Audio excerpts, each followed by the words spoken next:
Greg thought it was a joke. "Who designed the server closet, Radio Shack?" He sneered into the mic, his eyes glinting with that smug, startup bro arrogance. The whole team chuckled. Well, most of them did. The data analysts gave a polite laugh. The interns actually laughed, not knowing any better. Me, I just stared at the glowing rack of liquid-cooled computational nodes I'd meticulously maintained for 8 goddamn years. This, I thought, is the moment the idiot pressed detonate on his own career. He was our new head of operations. Brett Walker arrived 3 weeks ago with a chiseled jaw and a resume laminated in buzzwords. Synergy, leveraging, and data-driven growth. Real Silicon Valley thesaurus energy. The board loved him because he used phrases like margin velocity and wore brown leather loafers without socks. He was the kind of guy who smells like oat milk cologne and thinks AI stands for aggressive inefficiency. Now he was standing in the all-hands meeting, a laser pointer in hand, highlighting my server rack like a middle school science fair project he planned to bully. "This little guy here," he said, waving at my setup, "has been running for what, a decade? Legacy hardware. Completely redundant. We're spending what, $2,400 a month to power Natalie's Nostalgia Museum? Time to pull the plug. Literally." The laughter died down just enough for me to feel the blood boiling in my temples. I didn't flinch, didn't raise my voice, just sipped my lukewarm coffee and watched this clown roast the only thing in this building that hadn't crashed since Obama's second term. I knew what they didn't. That rack was the beating heart behind their $100,000 per hour crypto validation. It wasn't just nostalgia. It was a necessity. It ran a proprietary token validator that their shiny, over-budget cloud infrastructure couldn't replicate without imploding under token drift. I told them. I documented it 6 different ways, but Brett skimmed the onboarding packet like it was a BuzzFeed quiz. He wrapped up the meeting with his signature closer. "Let's streamline the future, people," a translation for, "let's unplug stuff I don't understand, and hope no one notices until I've moved on to my next job in fintech." Back at my desk, I watched the company Slack light up like Times Square on meth. "Big changes coming, excited to optimize. Anyone know if Natalie's rack really is outdated?" I didn't answer.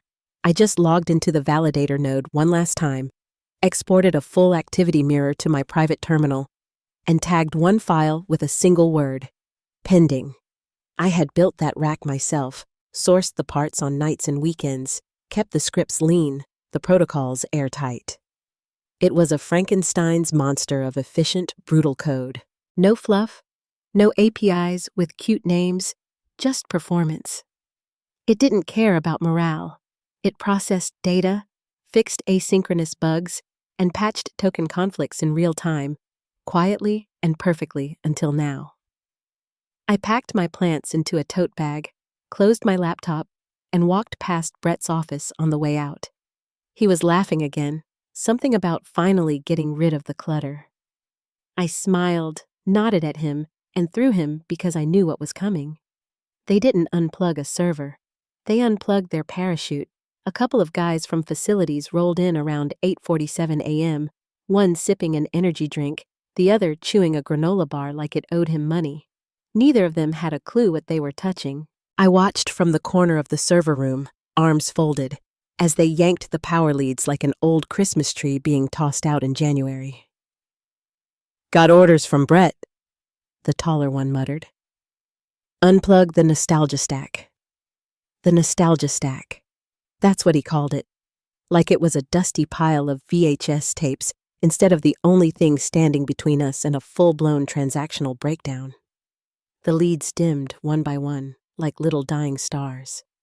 The fan slowed, the hum went silent, and with it, so did 8 years of my breath. I said nothing, not even when they bumped the frame into the door on the way out like amateurs moving a Craigslist couch. I just stared, letting the silence hang in my throat like a shot of motor oil. My fists were in my pockets to keep from shaking, not from fear, but from restraint, because if I opened my mouth, someone was getting verbally incinerated. That wouldn't serve the plan.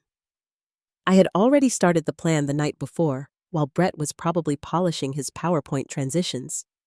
I had been quietly crafting a secure data capsule on a thumb drive with a biometric lock. That drive held the validator override keys, back-end recovery scripts, and a beautifully annotated ledger of every system-level change I'd ever implemented. The last line I typed was a single command: initiate sans citoyen. Failsafe protocol 9XO. It didn't execute anything yet. It just waited. I also drafted a brief message to legal.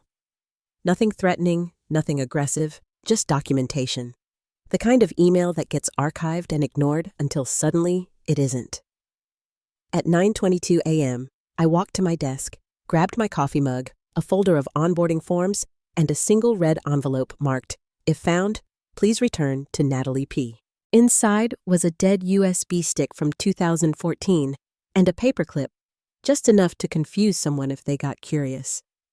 I told Jessica from HR I'd be working remotely for a few days. No drama, no explanation. She blinked a few times, clearly unsure if I was being laid off or promoted. I didn't clarify. I took the back stairwell down, the same one I used when the site went live for the first time, back when we were 6 people and a dream. The server rack was 2 crates and a fan I bought from Home Depot. Back then, people gave a damn. I used to carry that rack up and down the stairs when we moved buildings. Now they wheeled it out like junk. But I wasn't panicking.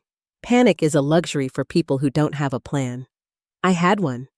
I had it for months because when you've watched 3 CEOs come and go, seen a dozen restructurings, budget freezes, ransomware scares, and Brett's kind of smug nepotism in 6 flavors, you learn.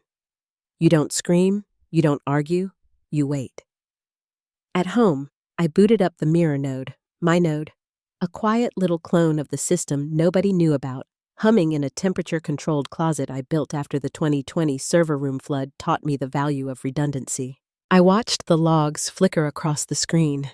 Payment confirmation cycles were slowing, duplicate ID flags ticking up, minor anomalies stacking like termites in drywall.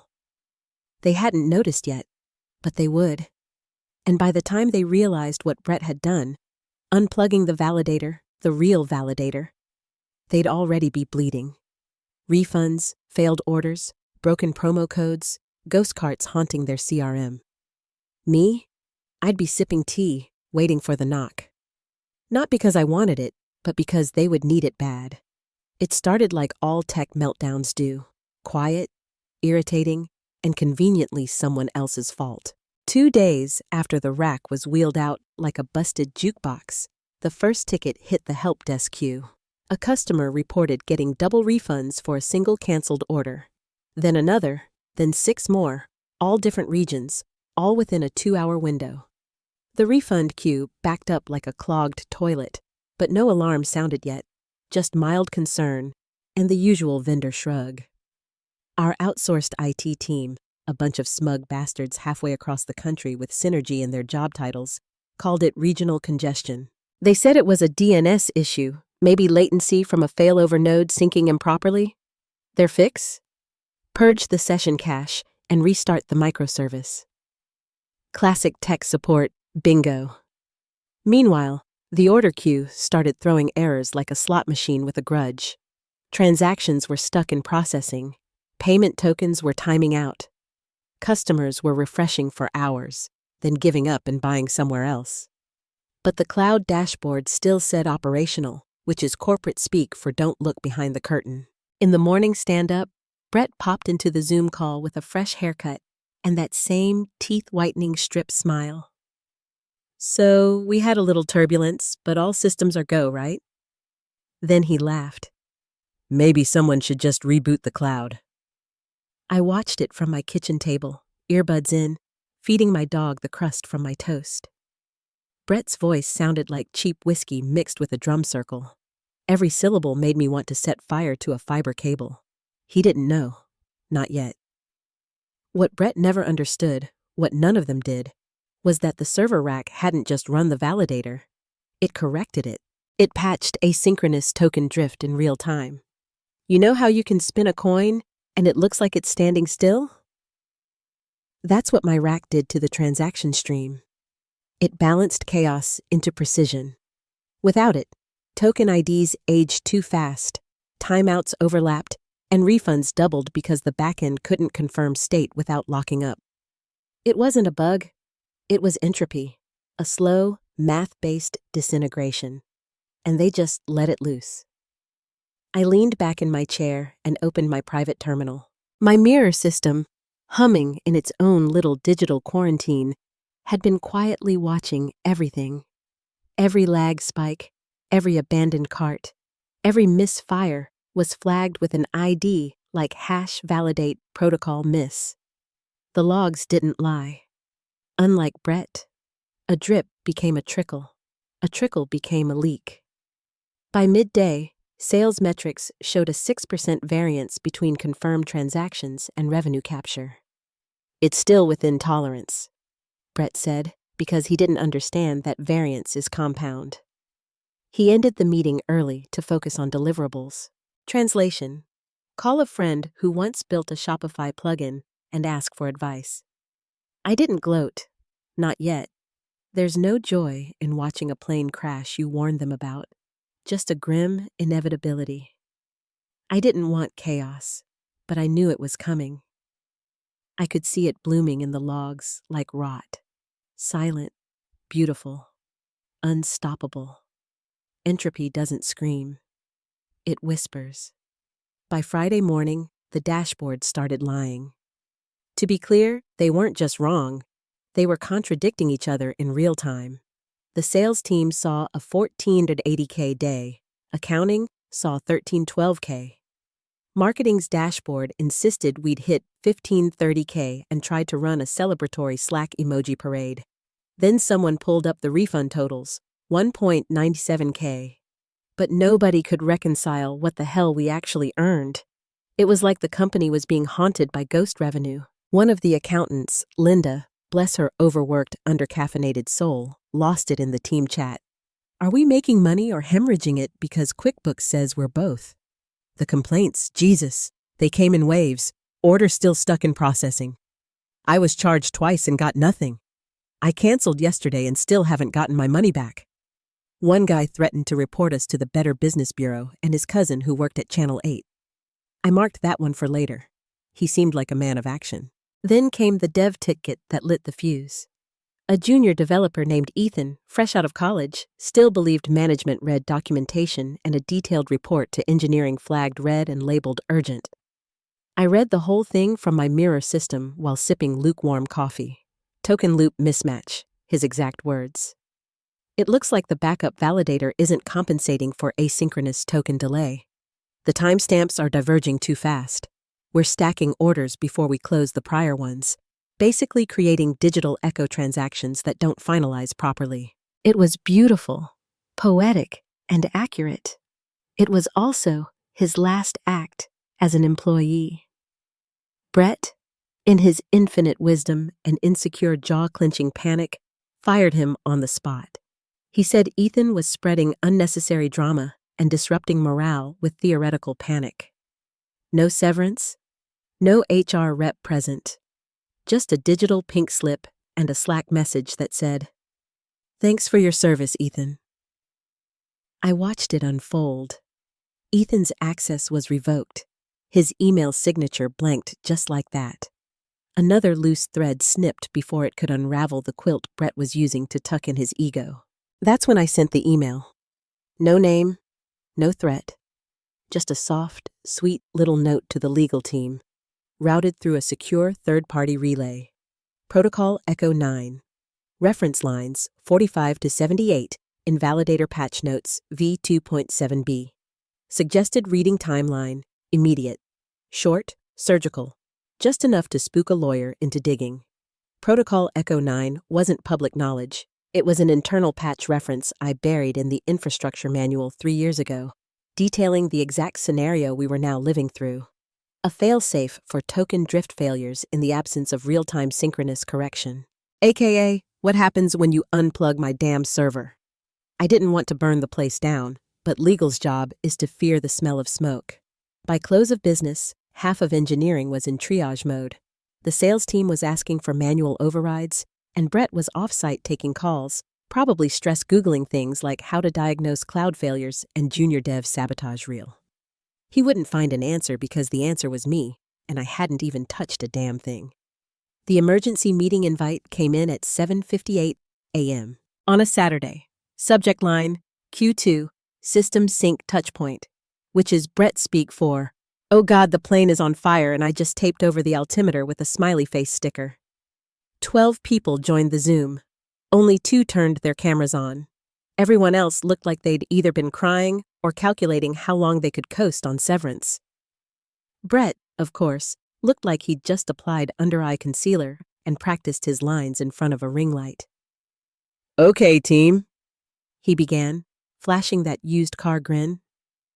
"I know there's been some noise around the transaction pipeline, but I want to assure everyone this is minor turbulence. Routine, even." "Routine," he said, like we were just cleaning out fridge odors, not hemorrhaging revenue like a gut-shot racehorse. "I've already reached out to our cloud partners, and PR is drafting messaging. We'll lead with transparency and ownership." Translation: We're going to lie as vaguely as possible and hope no one checks the math. Then came the kicker.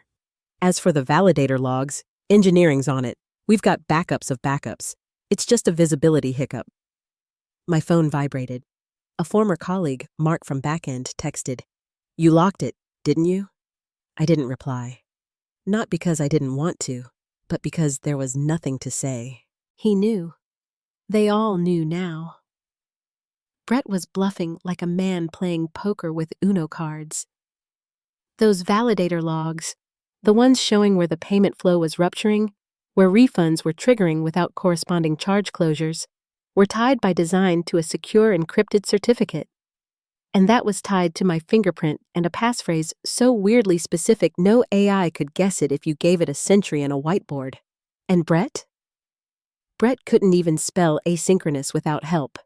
The engineering team had tried everything, rotating credentials, loaning access, even asking one of the interns to brute force it like they were in a bad Netflix hacker drama. Nothing worked, because there was no workaround. I built it that way. After that time in 2019, when Jenkins deleted a month's worth of sales logs and Brett's predecessor tried to pin it on legacy code, I promised myself, never again. So I documented it, encrypted it, and kept the real keys off-site, synced only to one isolated terminal. Back in the meeting, one of the board members finally broke the silence. "So, you're telling us we can't see the logs that show where the money is going?" Brett hesitated, flashed that smile like a gambler trying to bluff a royal flush with a pair of 4s. "We're just hitting a brief credentials mismatch. Standard protocol drift. I've got folks resolving it now." I could see the panic behind his pupils. It wasn't just the system breaking. It was his image, his promotion pipeline, his LinkedIn glow-up dream, shattering shard by shard. PR chimed in. "We're suggesting language like proactive maintenance and infrastructure modernization." Thoughts? Someone unmuted just long enough to cough the word cover-up and left the call. I sipped my tea, logs scrolling peacefully on my home setup. I had my feet up, my dog snoring on the rug, the air conditioner humming like nothing was wrong. I wasn't panicked. I wasn't even angry anymore. I was watching rot get sunlight, watching the fire that they lit burn its way through Brett's sandcastle of ego and half-truths, watching the architecture bend under a weight it was never built to carry because they pulled out the keystone and called it streamlining. I didn't leak anything. I didn't break a law. I just let the truth do what it always does. Eventually, it screams loud enough to drown out every lie in the room. It happened at 11:42 a.m. on Saturday, right in the middle of the much-hyped weekend blitz sale, where everything from yoga mats to smartwatches was marked down 40% and advertised across 4 states, 2 influencer podcasts, and 1 very expensive bus wrap in downtown Phoenix. And then, nothing. No processing, no thank you for your order, No revenue counter clicking up like a Vegas slot machine, just dead air. The digital equivalent of stepping on the gas and watching the engine fall out of the car. Order confirmations vanished mid-transaction. Customers who clicked buy now got looped into limbo. One woman posted a screenshot of her cart stuck on a loading wheel for 23 minutes with the caption, "Is this part of the sale or a psychological experiment?" Another influencer, a fitness guy named Ty, with 2 million followers and a six-pack that should be registered with the state, made a story where he just stared at the screen and whispered, "They scammed us." It got 500,000 views in 3 hours. His caption, "Blitz fail, not sponsored anymore." Refunds began triggering automatically, not because someone approved them, but because the system couldn't confirm the charge state, so it defaulted to protect the customer. $600,000 in misfired refunds within the first 2 hours. And the cherry on top? Internal revenue dashboards froze at 12:03 p.m. sharp, just stopped ticking like a watch tossed in the ocean. The Slack threads turned into horror movie transcripts. Mark, can someone verify if the transaction bridge is down? Ron, finance. Bridge? There's no bridge. The logs are blank. DevOps Sam. Nope. Logs are intact, just empty. As in, like they never even existed empty. Brett Walker. Team, it's just a temporary sync issue. No need to panic. Ron, finance. We are refunding phantom orders and not processing any new ones. I would like to panic now. Meanwhile, Brett was still tap dancing through Teams calls with lines like momentary turbulence and the cloud just needs to hydrate. Hydrate, I swear on my life he said that.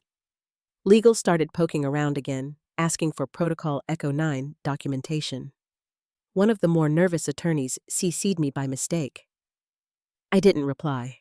No need to, because that afternoon at 1:27 p.m., I got a text from Miguel, one of the few decent ones who stayed in engineering after the last layoffs. No greeting, no pleasantries. Just, "Did you know this was coming?" I stared at it for a long second, then typed exactly 3 words. They unplugged it. That was it. No gloating, no villain monologue, just the truth. Because that's what this always was. Not sabotage, not revenge, just physics. Just cause and effect. They pulled the spine out of the organism and were now shocked it couldn't stand. You don't cut the brake line and then blame the tree. And me? I was baking banana bread, watching the collapse from my kitchen like it was Sunday football. Every log, every dropped session, every misfired refund pinged my mirror system like confetti. It was beautiful. Not because I wanted them to fail, but because it proved what I already knew. You don't mock what you don't understand, and you sure as hell don't unplug it. By Monday morning, the office smelled like a burned-out server room and desperation. No one said it out loud, but the energy on the floor had shifted. Gone was the bro culture bounce Brett brought in like a dog with a frisbee. In its place, white-knuckled silence. Slack channels were ghost towns. The help desk backlog read like a war diary.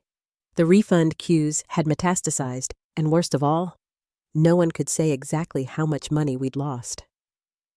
Then the forensic audit landed, commissioned by the board, rushed by legal, and conducted by a third-party firm that charged by the hour like surgeons for hire. They didn't ask questions. They followed logs, timestamps, access trails, and packet flows. After 19 hours of digging through Brett's duct tape and hubris operation, they dropped the verdict like a guillotine blade. The backups weren't backups, they were mirrors, and not even complete mirrors, partial cloud image nodes that required real-time validation to function. Which meant that the moment Brett unplugged the original rack, the only source of master-side timestamp correction, all those shiny new systems had been flying blind. Token drift had crept in almost immediately, at first by milliseconds, then by seconds, then by fatal mismatches. Orders were authorized against expired tokens. Refunds were issued for transactions that didn't technically exist. Carts duplicated, charges looped. By the time they realized the data wasn't just bad, it was radioactive. But the worst part? The system had been compensating for years, quietly, manually, line by line. By me. The forensic team uncovered it in the logs. Daily entries, timestamp corrections, and fail-safe patches pushed manually under an admin key labeled NP. No cron jobs, no scripts, just a woman and her terminal. Day in, day out. Patch, validate, confirm, repeat. I never bragged about it, never even put it in my KPIs because I wasn't doing it for recognition. I was doing it because it had to be done. And Brett? He finally got it. That night, well past what HR would consider working hours, he was caught pacing the empty office, barefoot in a white dress shirt, stained with something that looked like panic sweat and coffee. One of the IT guys, Jules, saw him through the glass conference room wall, just standing there, holding one of the old backup drives like it might whisper an answer if he gripped it hard enough. And then he said it quietly, to no one, maybe to God, maybe to the vending machine. I unplugged the validator. The IT guy didn't respond, just watched him crumble because that's what this was now. A slow, involuntary collapse of a man who finally realized the thing he'd mocked was the only thing that had kept him propped up. Later that week, legal unearthed my documentation. 3 years of emails, internal memos, slide decks with titles like Validator Architecture Limitations under Token Load and the Case for a Hybrid Redundancy Layer. Each was stamped, dated, and followed by either no response or deprioritized for Q4. One email in particular stood out. To Brett Walker. Subject, Critical Validator Dependency. Sent, March 3rd, 11:14 a.m. Brett, just flagging again that the cloud mirrors aren't independently validated. If the primary node is disabled, token to sync will spiral. Please confirm we're aligned on a continuity strategy before any infrastructure decommissioning. Natalie P. Status, marked as read, never replied. No one could save him now. And I didn't have to lift a finger. The call didn't come from the CEO.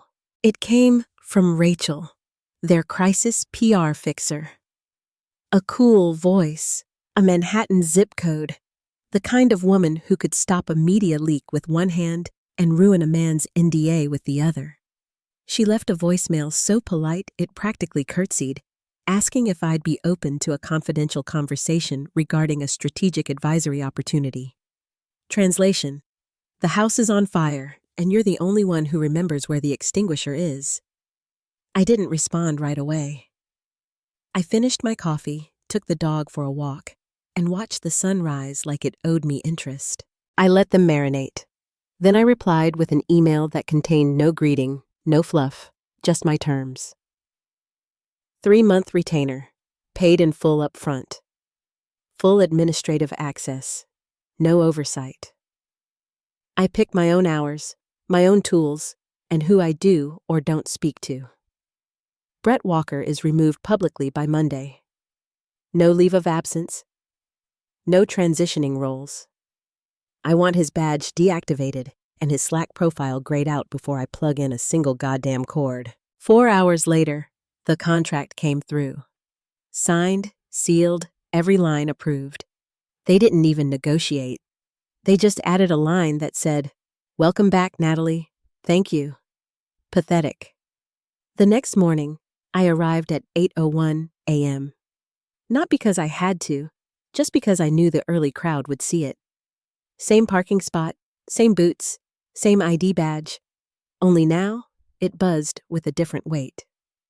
I scanned in, stepped into the lobby, and felt it. The hush, that weird, loaded silence that follows a storm. The kind that tastes like coffee, breath, and dread. No one said a word. A few engineers nodded awkwardly. Some avoided eye contact entirely. HR peeked through their glass terrarium like I was a saber-toothed tiger roaming through the cubicles. Even Jessica, the receptionist who once complimented my scarves for 3 years straight, just blinked and looked away. I didn't blame them. I walked past Brett's old office, empty, the blinds drawn, the chair spun backward. a half-drunk protein shake still sweating on the desk. His nameplate was gone, just a faint rectangle where it used to be, like a tombstone someone tried to scrub clean. Someone had left a single sticky note on his monitor. 3 words. Black Sharpie. Plug it back. I kept walking, straight to the server room. My server room. The one they'd converted into multi-purpose storage after gutting the rack. I unlocked the cage, smelled the faint tang of metal and memory. Everything was right where I'd left it, just unplugged like a cathedral with no choir. I knelt down, slid the power connector into place, and felt it hum beneath my hand. No big speech, no announcement, no slow clap from the engineers, just fans spinning up, lights blinking in a steady, knowing rhythm, the validator nodes syncing with my mirror system like 2 old friends shaking hands after a long silence. I checked the logs. Token aligned, drift corrected, refund queue halted, sales queue rebalanced. It didn't take hours. It took minutes, like it had been waiting the whole time. I stood up, dusted off my palms, and walked out without a glance back. And that was it. No banners, no applause, just restoration, precision, and the quiet satisfaction of watching something broken bend back into place because I said so. The validator came online at 8:19 a.m. No ceremony, no countdown, just a soft click, a blink of leads, the slow return of the hum that used to lull me through long nights of crisis management. Within 90 seconds, the mirror nodes recognized the re-established authority. Within 5 minutes, the token drift corrected itself across all layers. And by the 10-minute mark, the sales engine began to breathe again. Live transactions flowed like water over unclogged pipes. Refund queues, bloated and snarling for days, thinned like smoke in open air. The confirmation loop, dead since Saturday, lit back up with surgical precision. It didn't just work, it obeyed. The system didn't need fixing, it needed reminding, and now it remembered who built it. Upstairs, the board must have seen the metrics update in real time because someone leaked a screenshot of the internal revenue dashboard to a private Slack thread labeled Q3 Miracle. An entry stood out. Subject, Pretty Dacre saves Q3. From Ron, Finance. Body, she didn't even reboot it. She just plugged it back in. Holy F. The email made the rounds fast. Someone added it to a meme with Brett's face photoshopped onto a Roomba under the caption, Streamline this. By noon, Brett's access was revoked, his calendar wiped. A brief statement was sent company-wide. Effective immediately, Brett Walker has been relieved of his duties as head of operations. We wish him the best in his future endeavors. There was no Zoom call, no farewell email, no fruit basket, just a vacuum where ego used to be. Some say he tried to frame the collapse on vendor negligence before legal showed him the patch logs with his digital signature approving the unplug order. Others say he broke down in the parking lot screaming into his AirPods about cancel culture for CFOs. It doesn't matter. He unplugged it. That's all anyone remembers. And me? I stayed late, not for the company, not for glory, just to sit with it one last time. Server room B, the wall still lined with that awful beige paint, was back to its usual glow, rows of lights blinking their Morse code lullaby. I pulled a folding chair from the hallway, set my thermos down on the floor, and just sat there. No one disturbed me. No one dared. I sipped my coffee. It had gone lukewarm, but I didn't care. The validator thrummed beside me like a living thing, perfectly calibrated, reunited with the grid it had been denied. Blameless, brutal, brilliant. And I said nothing because there was nothing left to say. He thought it was decoration. I knew it was detonation. The story of Natalie and the validator is a powerful reminder that true expertise and foundational knowledge are often invisible until they are gone. The lesson here is to respect the quiet foundations of any organization. The most crucial components are not always the flashiest or the most expensive, but the ones that have been meticulously built and maintained by dedicated individuals. When we overlook or dismiss the experts who hold that institutional knowledge, we risk catastrophic failure. The positive message is that integrity, skill, and careful planning will always prevail over arrogance, buzzwords, and a lack of understanding. In the end, the truth of the system will reveal itself, and the value of a solid foundation will be undeniable.